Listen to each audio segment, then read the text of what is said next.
கண்ணை மறைக்கின்ற காலம் வரும்போது தருமம் வெளியேறலாம்.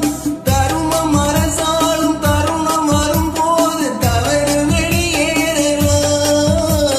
கண்ணை மறைக்கின்ற காலம் வரும்போது தருமம் வெளியேறலாம்.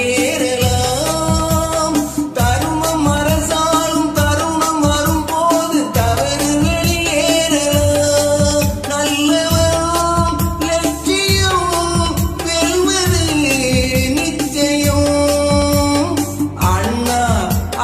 சொன்னார் என்றும் அதுதான் சத்தியம்.